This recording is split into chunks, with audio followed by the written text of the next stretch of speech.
On the distant planet of Zoreth, the royal palace stood tall, surrounded by lush gardens and towering spires. The planet's people, known as the Zorethians, were proud and strong, their civilization thriving for centuries. At the heart of this kingdom was the royal family, led by King Lorien and his beautiful wife, Queen Elira. Together, they had 3 children, the oldest being the powerful and charismatic Prince Sarek, the second, a fierce and smart warrior, Princess Ceres. But the youngest, the one who should have been their most beloved, was Princess Lyra. Lyra was different. Her skin was a pale shade of green that set her apart from her darker-skinned people. She was shorter than the others, with delicate features that made her look fragile. But it was her most obvious flaw, her limp, that had caused the greatest concern.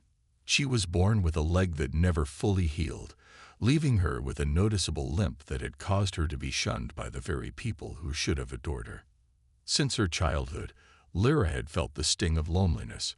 Her family's love for her was evident, but even they could not escape the whispers behind her back. They tried to protect her, but there was little they could do against the unkindness of their people. Her siblings were given the finest warriors and tutors, preparing them for a life of leadership. But Lyra's lessons were always different, focused more on keeping her out of the public eye than teaching her how to rule. Lyra spent most of her time alone. The palace gardens became her sanctuary, a place where she could escape the harsh stares of the palace corridors. Here, she could lose herself in the sweet scent of alien flowers, the humming of distant insects, and the soft rustling of leaves. It was in these gardens that she often went for walks, using a walking cane that helped her move more easily. She would find a quiet corner, sit down, and stare at the sky, wondering what it would be like to feel normal. One day, as she sat on a stone bench in the gardens, a figure appeared before her. At first, she thought it was just a servant sent to deliver a message, but when she looked up, she saw someone unfamiliar. It was a human. Lyra had heard of humans before, strange, primitive creatures who had recently made their way into the galactic community. They were known for their resilience and stubbornness, but never had she seen one in person. This human was tall, with short dark hair and a serious expression. He wore simple clothes, nothing like the intricate garments of the Zorethian nobility. His eyes were warm, though, and Lyra found herself intrigued. "Are you lost?" she asked softly, unsure if she should be speaking to him.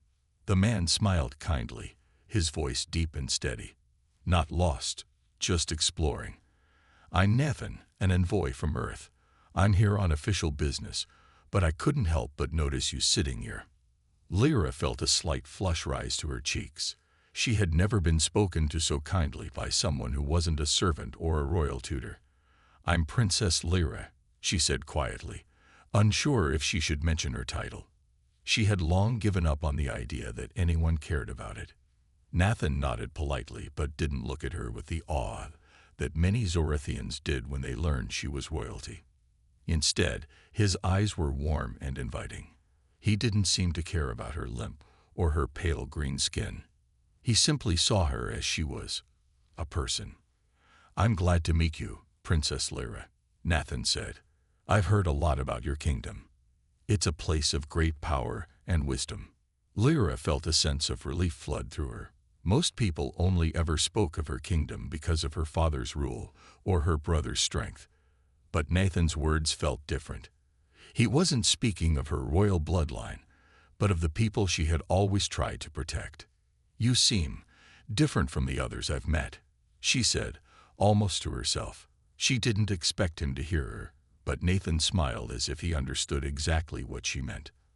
"I suppose I am," he said, sitting down next to her on the bench. "But that's not a bad thing, is it?" Lyra glanced at him, puzzled. "What do you mean?" "Different doesn't mean lesser," Nathan explained, his voice gentle but firm. "It just means you've got your own story to tell. I don't know your story yet, but I'm here to listen." Lyra's heart skipped a beat. People rarely said such things to her. Most avoided her, whether out of fear or pity. But Nathan wasn't looking at her with those eyes.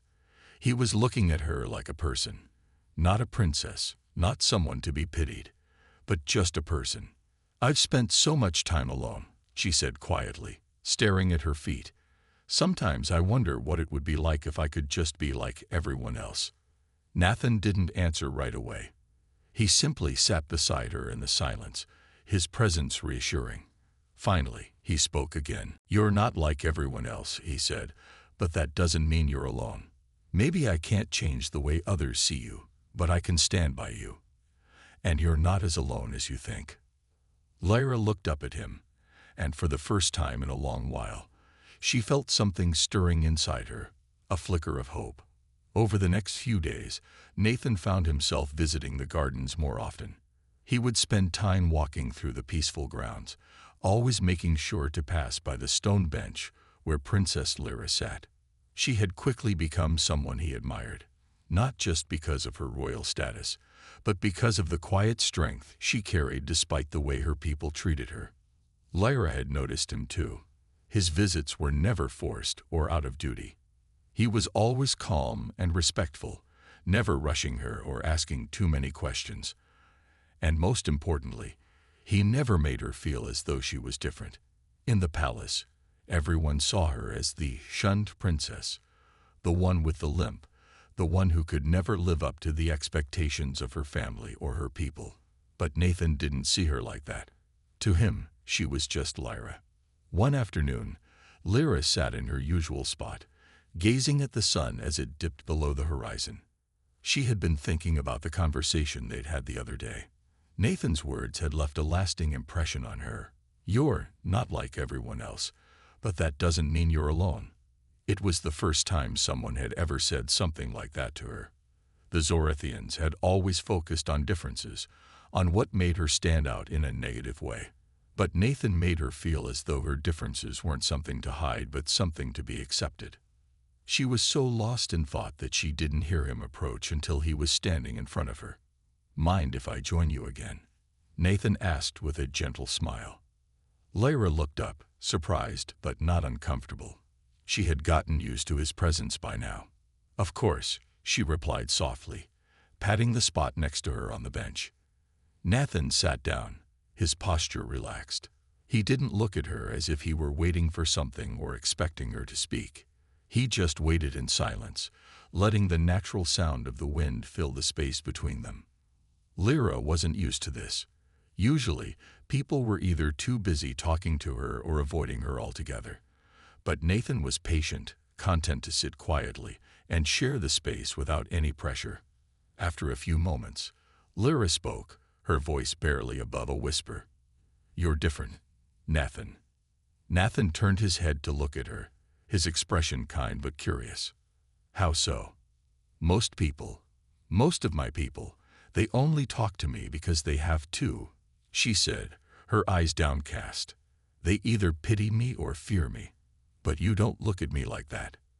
You see me for who I am, not just for my title." Nathan's heart softened at her words.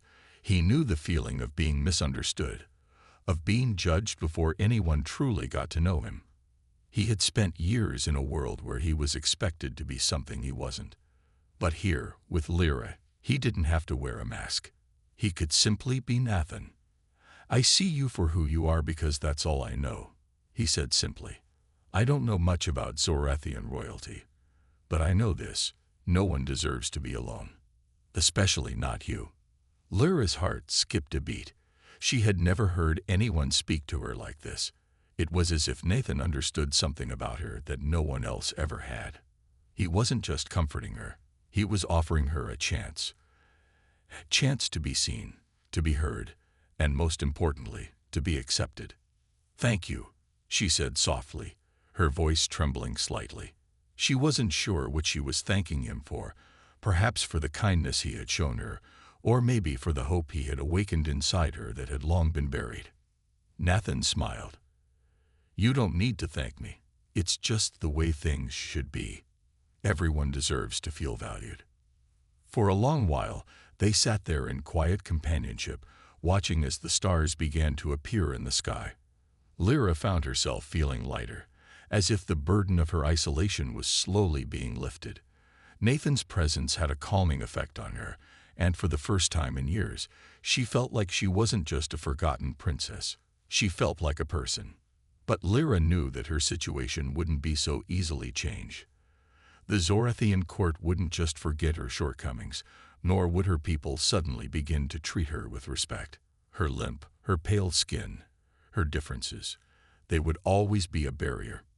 And even though Nathan treated her like an equal, the rest of her world would never see her the same way. But for now, in this small, quiet corner of the palace garden, Lyra felt something she hadn't felt in a long time. Hope.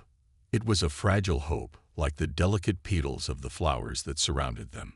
But it was enough to make her believe that maybe, just maybe, there was more to her life than being the princess who was shunned. "I think I've been afraid for a long time," Lyra said, breaking the silence. "Afraid of being judged, of never being enough. But maybe it doesn't matter if others see me the way I see myself." Nathan nodded slowly. "You're right. It's about how you see yourself. And from where I'm sitting, you're already more than enough." Lyra smiled, a genuine smile, the kind she hadn't given in years. For the first time in a long time, she felt as if she could take on the world. With Nathan by her side, she might finally have the strength to face whatever came next. The days following Lyra's quiet conversations with Nathan grew harder. As the princess spent more time with the human diplomat, the whispers in the palace became louder. The royal court, once filled with advisors who praised her every move, now looked upon her with suspicion. Some of them whispered behind her back, speaking of the strange bond she was forming with a human.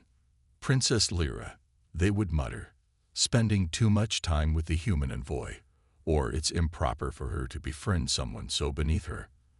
These whispers reached her ears, but Lyra tried to ignore them. She had never been popular in the palace, but now the quiet disdain that had always been there was becoming more open. Her limp, her appearance, the things she could not control, they were all being used against her once again. It was during one of the royal banquets that Lyra saw the full extent of how deeply the court disapproved. As the grand table filled with Zorathian nobles, her brother, King Lorien, took the opportunity to speak. "You've been spending far too much time with the human, Lyra," he said, his voice firm. The other royals fell silent, their eyes on her. Prince Sirik, her older brother, was at the table as well, his stern face betraying his distaste. A royal princess should not be seen with someone of such low status. "It is beneath you." Lyra's heart sank.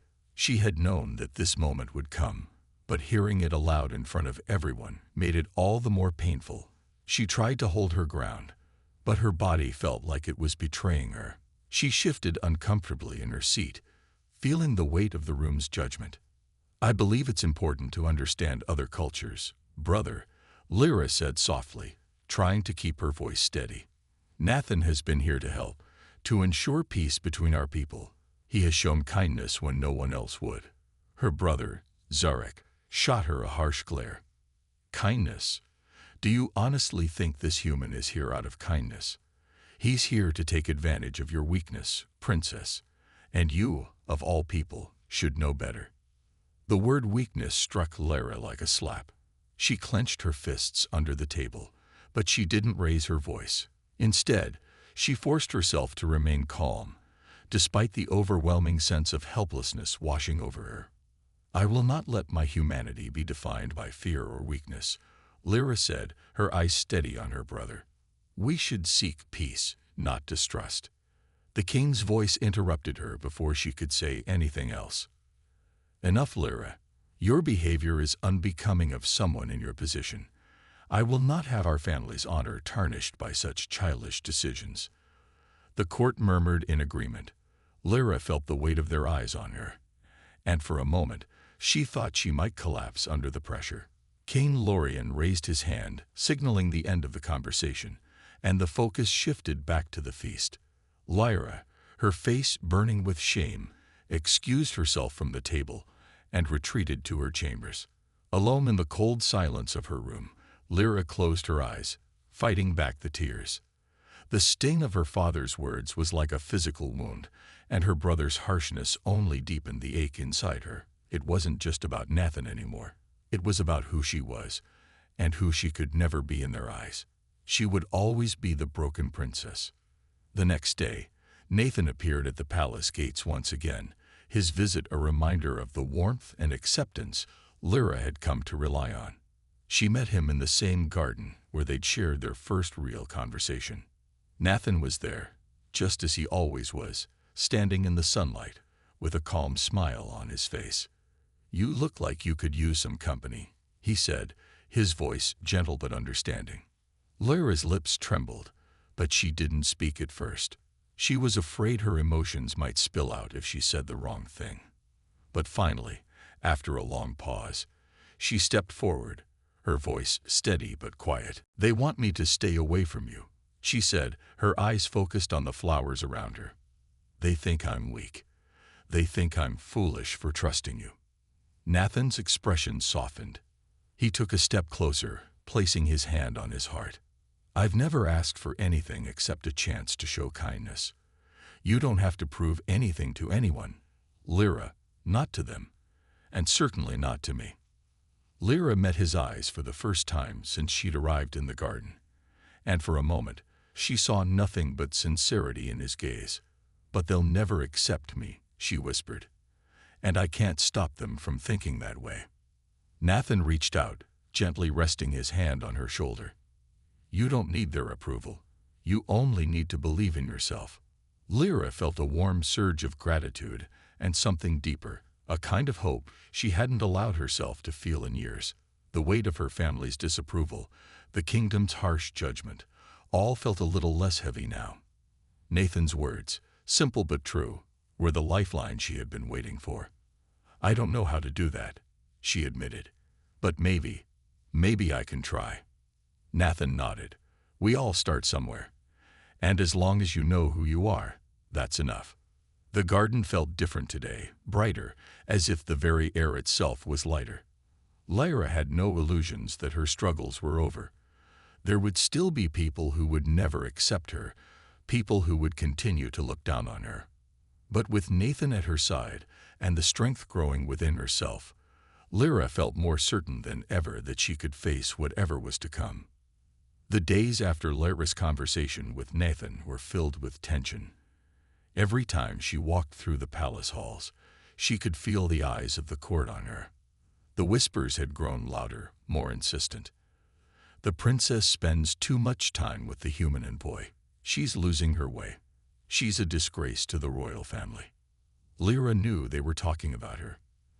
They always did, but now the weight of their judgment seemed even heavier. It wasn't just about her limp anymore, or her appearance.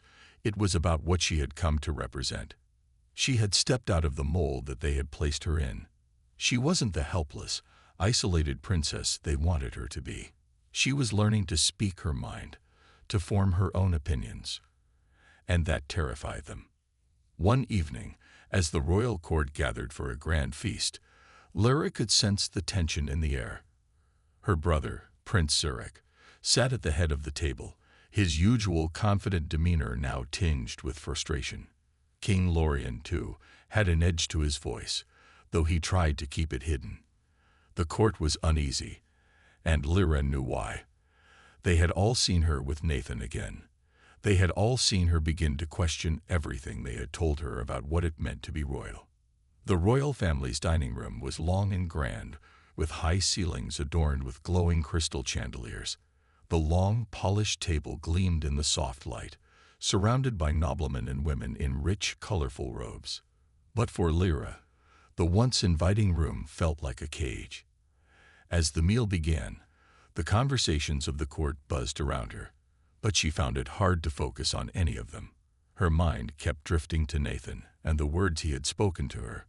"You don't need their approval. You only need to believe in yourself." A part of her had always known that the way her people treated her wasn't right.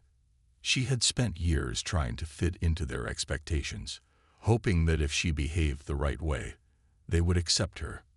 But with Nathan's encouragement, she was starting to realize that no matter how hard she tried, she couldn't change who she was. And maybe she didn't need to. Her father's voice broke through her thoughts. Lyra, you seem distracted tonight. Is something troubling you? His tone was calm, but there was an unmistakable edge to it. He didn't like her attention being elsewhere. Lyra lifted her chin, meeting her father's gaze. I'm just thinking, Father. King Lorien frowned. Thinking is fine, but not when it distracts you from your duties as a royal. Lyra's heart pounded in her chest. She had been hearing this same speech for years, but today something inside her shifted. I won't be silenced anymore. I don't want to sit by and do nothing, Father, she said, her voice steady but firm. I want to help. I want to be part of the solution, not just a figurehead. The table fell silent. The nobles around her exchanged uncomfortable glances. Her brother, Zarek, looked at her in disbelief. Help, Zarek scoffed. You can barely walk, and you want to help. This is not your place, Lyra. You were born to be a figure of beauty and grace, not a leader. Lyra's chest tightened. The words stung, but they were not new. Beauty and grace. That was all she had ever been expected to be. It had never been enough, but it was the only thing they had ever valued her for. She could feel the eyes of the court on her now, waiting for her to back down. But this time she didn't. She couldn't. I may not have strength in the way you do, Zarek, Lyra said, her voice growing stronger, but I have something else. I have a mind. I have a voice, and I will use them. The silence in the room was deafening. Her father's brow furrowed deeply, his face showing a mix of disappointment and anger. Lyra, this is not the time for these foolish ideas. You are a princess. You don't have to fight for your place in this family. You were born into it. But it's not just about being born into something, Lyra said, her heart racing. It's about what you do once you're there. And I want to do more than just be a symbol. I want to make a real difference. The people of Zoreth deserve better than this. King Lorien slammed his fist down on the table, his voice sharp and cold. You are a princess. You will not act like one of the commoners. I will not allow it. For a moment, Lyra felt small again, as though she had been knocked back into the same place she had always been. But then she remembered Nathan's words. She remembered the hope that had started to grow inside her. This was her chance to be someone else, to stand up for herself, to stand up for the people who had been forced to live under the same kind of oppression she had. I won't sit here and pretend to be something I'm not anymore, she said, her voice rising in the quiet room. I won't be a puppet anymore. You may not like it, but this is who I am. And if that means I'm no longer a princess in your eyes, then so be it. The shock on the faces of the royal court was almost too much to bear. But Lyra stood tall, her head held high. She had said it. She had stood up for herself, and for the first time in her life, she felt something she had never felt before. Power. Her brother, Zarek, sneered at her. You're making a mistake, Lyra. This will not end well for you. Lyra didn't back down. Maybe, but I won't live in fear anymore.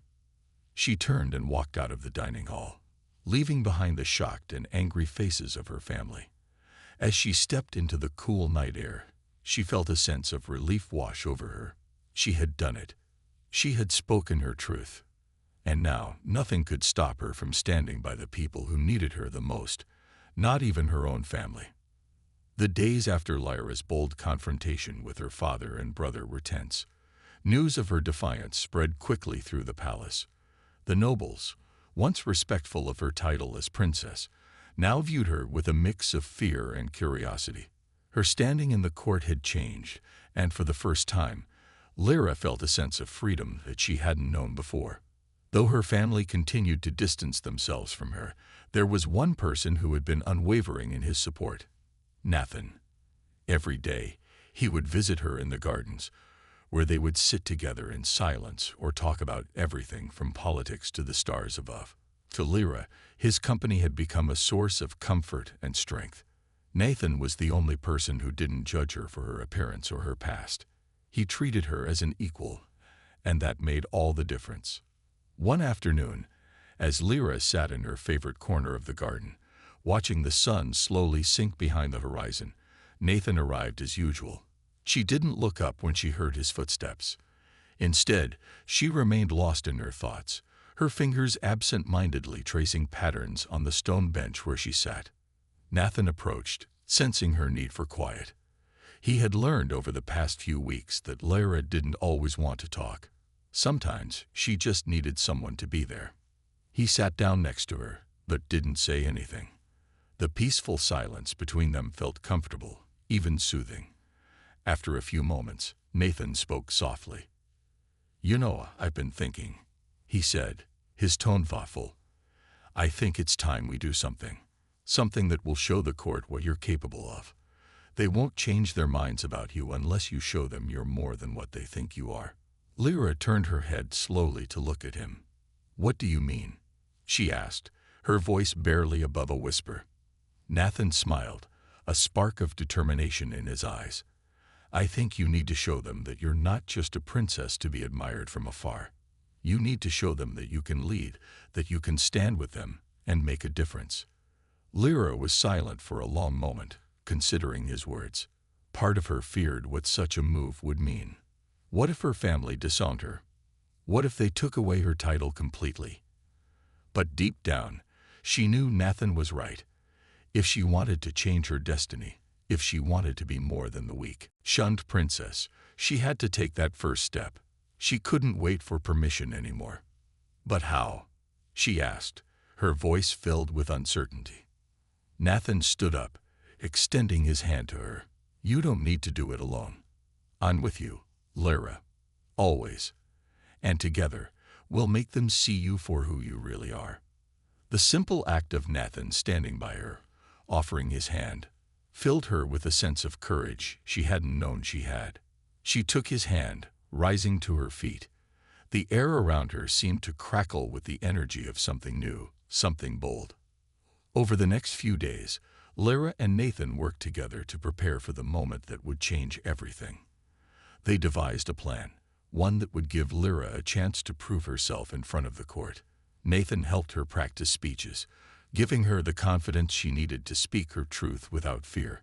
She spent hours in the palace library, reading about the history of her people and learning more about the leadership that her father and brother had taken for granted. Nathan's guidance wasn't just about words, it was about helping her believe in herself. He reminded her constantly that she didn't need to be perfect to lead. She didn't need to fit into a mold. She only needed to be true to herself. The day of the council meeting arrived, and Lyra felt a mix of excitement and dread.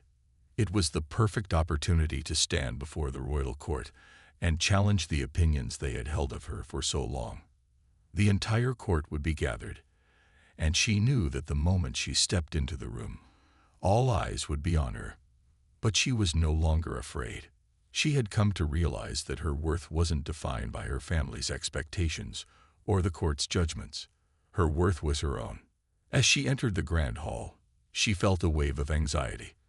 But Nathan was right beside her, his reassuring presence grounding her. She could feel the stares of the court, but she held her head high.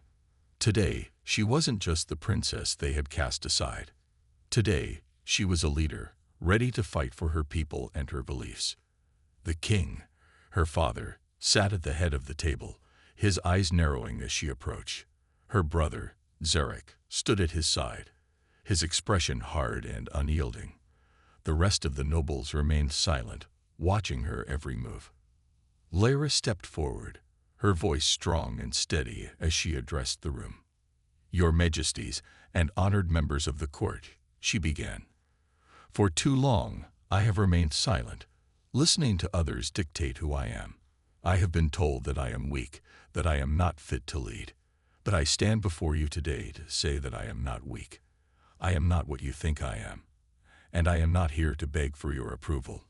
I am here to show you that I can lead, that I can make a difference, not because of my title, but because of who I am." The room fell silent as Lyra's words echoed through the hall. For a moment, no one moved or spoke. The nobles exchanged nervous glances, unsure of how to respond. But Lyra didn't wait for their approval. She continued, her voice unwavering. "I will not stand by and allow our people to be divided. I will not sit in silence while others make decisions for us. I will stand with those who believe in unity, who believe in peace, and I will fight for a future where we are not defined by our differences, but by our strength together." As she finished speaking, Lyra felt a surge of emotion rise in her chest. She had done it. She had spoken her truth, and for the first time, she felt truly alive. Nathan stepped forward, his hand resting gently on her shoulder. "Lyra is right," he said, his voice carrying across the room. "This is her moment, and I will stand by her every step of the way." The court remained silent, but something had shifted. The air felt different now, charged with the possibility of change. Whether they agreed with her or not, Lyra had made her mark. And nothing, not her family's expectations, not the court's judgment, would ever take that away from her. The days that followed Lyra's bold declaration in the royal court were filled with tension.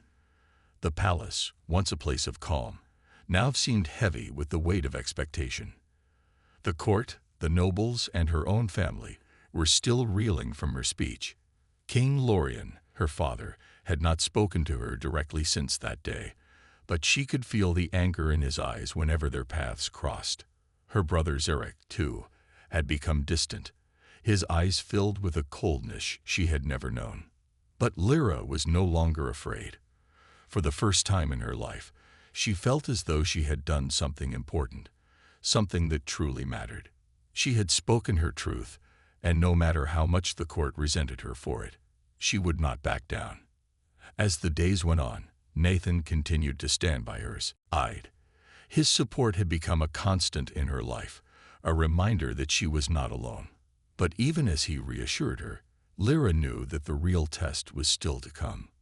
One afternoon, word spread through the palace that a delegation from a neighboring planet, Xerith, would be visiting Zoreth to discuss matters of trade and alliances. The royal court had prepared for their arrival, but the timing could not have been worse. King Lorien, still furious over Lyra's defiance, had given strict orders that she was not to participate in the discussions or even be seen by the Xerith delegation. "You are a distraction, Lyra," he had said, his voice cold. "Stay out of sight." Lyra, however, had other plans. She knew that this was her chance to prove her worth, not just to her family, but to the rest of the kingdom. The Xerithians were powerful allies, and their presence could change the fate of Zoreth. If she could prove herself capable in front of them, she would show the court that she wasn't just the princess they had dismissed. The night before the delegation's arrival, Lyra made up her mind. She would attend the council meeting, even if it meant defying her father's orders again. She would speak for herself and for Zoreth, and this time she would not be silent. The next morning, as the Xerith delegation arrived in the palace, Lyra made her move. She slipped into the grand hall where the discussions were taking place, hoping to blend in with the other dignitaries and diplomats. Her heart raced in her chest as she stepped through the heavy doors. She was determined to face the court, to prove her strength. Nathan had tried to warn her, tried to convince her to stay hidden, but she had made up her mind. This was her moment. Inside the hall, the king and the nobles were already seated at the long table, their faces stern and unforgiving. The Xerithians stood on the opposite side of the room, their imposing figures dressed in silver armor that glittered in the light. They looked powerful, their presence commanding respect. Lyra took a deep breath as she walked forward. The court fell silent the moment they saw her. Her father's eyes locked onto hers, filled with fury, but Lyra didn't look away. She stepped up to the table, her back straight, her hands steady at her sides. "I am Princess Lyra of Zoreth," she said, her voice strong, echoing across the room. "I believe it is time for the kingdom of Zoreth to change. I want to be part of the discussions with our guests from Xerith." The court gasped. The king's expression darkened as he stood, his voice cold and commanding. "You are not part of these discussions, Lyra. You have no place here." But Lyra refused to let his words shake her. She had come this far, and she would not retreat now. I am the future of Zoreth, she said, her voice growing more confident with each word.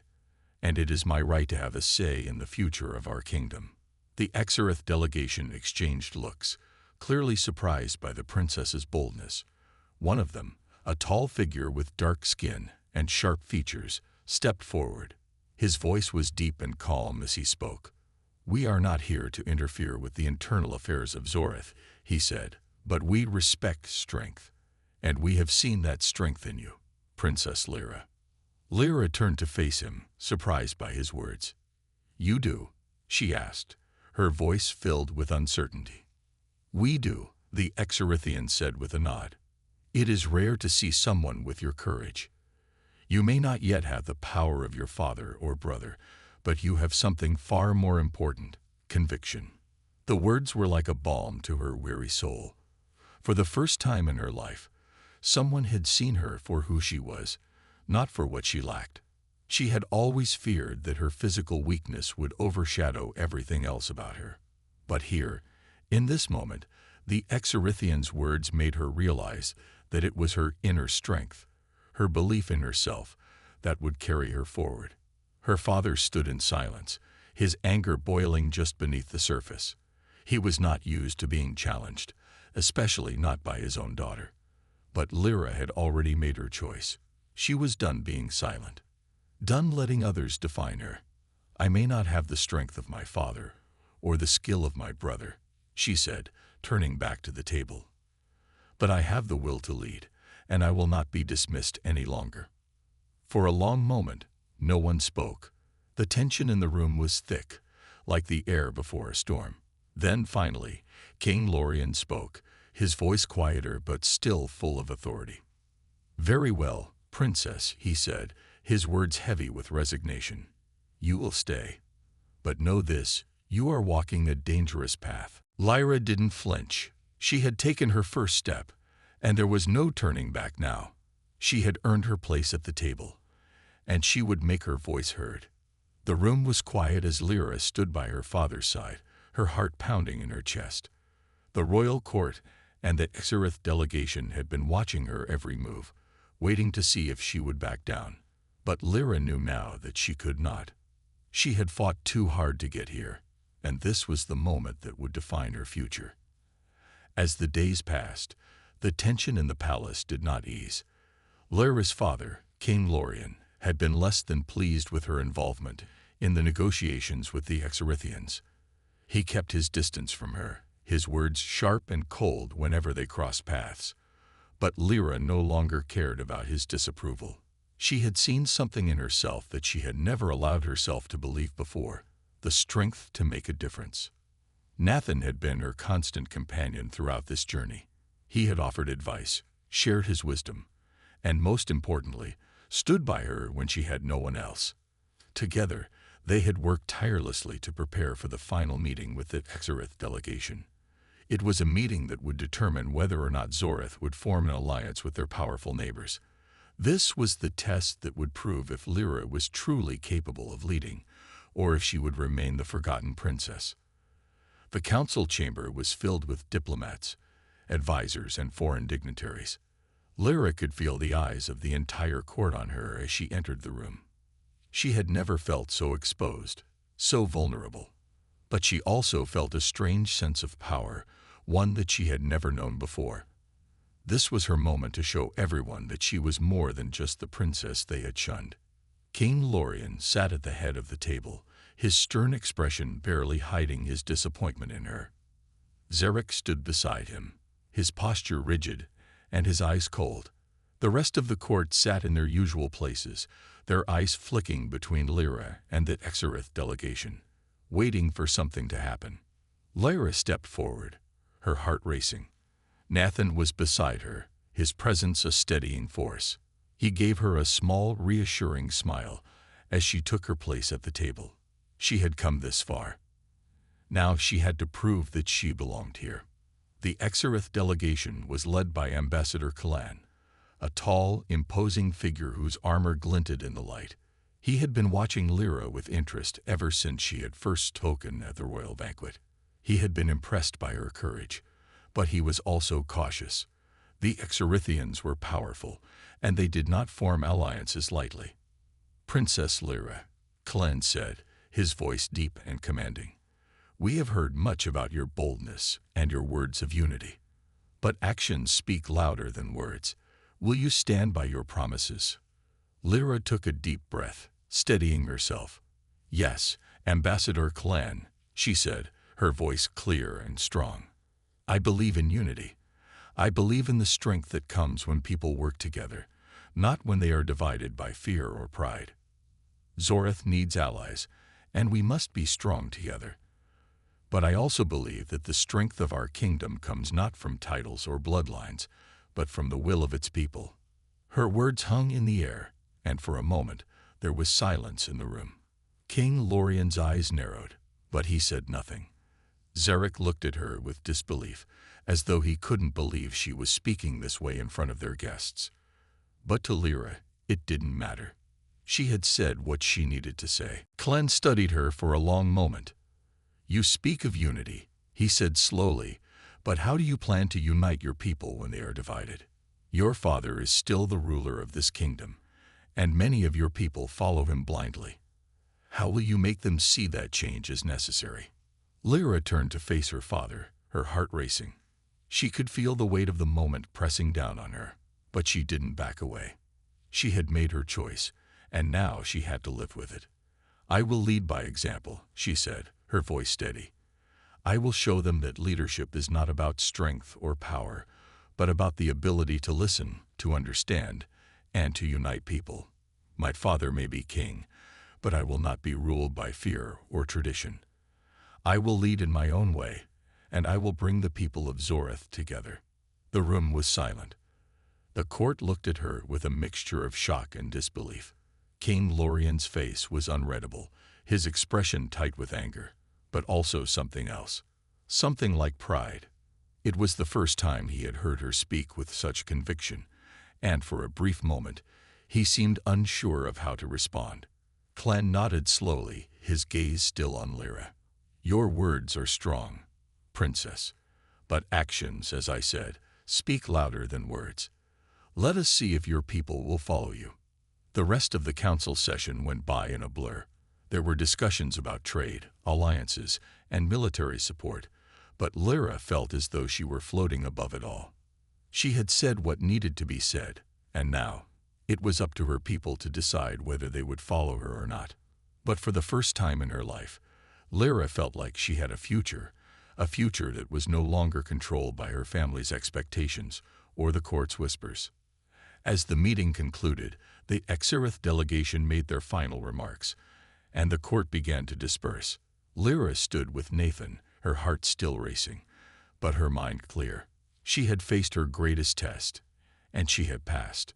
Her father approached her, his face a mask of emotions. He stopped in front of her, his eyes searching hers for something. Finally, he spoke, his voice softer than she had ever heard it. "You've done well, Lyra," he said quietly. "I may not agree with all your choices, but I can see the strength in you. Perhaps it is time for Zoreth to change." For the first time in her life, Lyra felt the weight of her father's approval. It wasn't complete, but it was enough. She had earned it, and with that, she knew that Zoreth's future was hers to shape. Nathan smiled at her, his eyes filled with pride. "You did it, Lyra. You showed them what you're made of."